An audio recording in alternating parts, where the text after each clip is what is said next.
Hello' friends, আজিৰ এই ভিডিঅ'টো অমৃত বৃক্ষ আন্দোলনৰ ওপৰত। যিসকলৰ মোবাইল নম্বৰটো নাই তেওঁলোকে কেনেকৈ ফটো আপলোড কৰিব। তাৰ বাবে আপোনালোকে মোবাইলত অমৃত বৃক্ষ আন্দোলনৰ এপছটো অন কৰিব।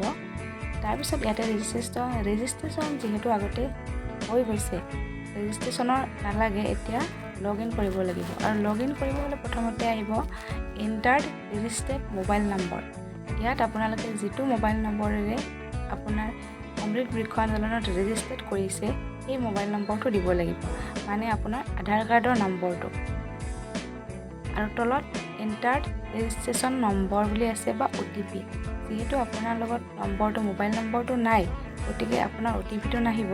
আৰু তাৰ কাৰণে আপোনালোকে ইয়াতে এণ্টাৰ্ড ৰেজিষ্ট্ৰেশ্যন নম্বৰটো দিব লাগিব। ৰেজিষ্ট্ৰেশ্যন নম্বৰ হ'ল আপুনি অনলাইন কৰোঁতে, যেতিয়া আপুনি দোকানত বা কোনোবা বেলেগৰ মোবাইলেৰে অনলাইন কৰিছিলে, তেতিয়া হয়তো আপোনাৰ OTPটো সেই দোকানীজনৰ বা বেলেগ কোনোবা মোবাইলতে আহিছিলে।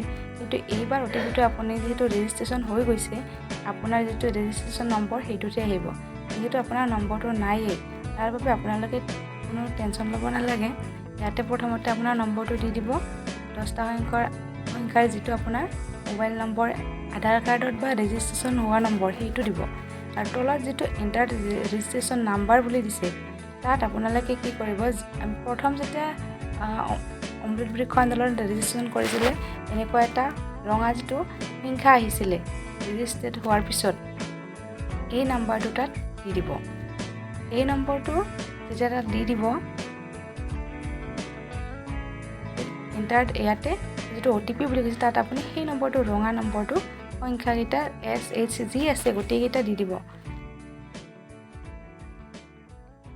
ইয়াতে ধুনীয়াকৈ তাত যেনেকৈ আছে তেনেকৈ ইয়াত দি দিব। তাৰপিছত তলত আছে চেপ্টাৰ কোডটো আছে, সেইটো আপুনি ইয়াত যেনেকৈ আছে 142292 এনেকৈ দিব লাগিব। তাত যি আহে আপুনি আপোনাৰ বেলেগো আহিব পাৰি, ইয়াতে যিহেতু এইটো সলনি হৈ থাকে, তেনেকৈ দিব।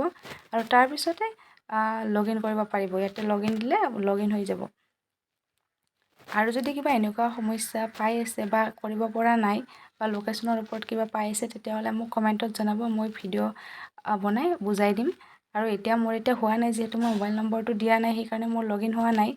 আপোনালোকে যেতিয়া ইয়াতে আপোনাৰ ৰেজিষ্ট্ৰেশ্যন মোবাইল নম্বৰটো দিব, তাৰপিছত ৰেজিষ্ট্ৰেশ্যন নাম্বাৰটো দিব আৰু চেপ্টাৰ কোডটো ধুনীয়াকৈ বহাই দিব, তেতিয়া আপোনাৰ ইয়াত খোল খাই যাব। আৰু তাৰপিছত আপুনি ধুনীয়াকৈ ফটো আপলোড কৰিব পাৰিব।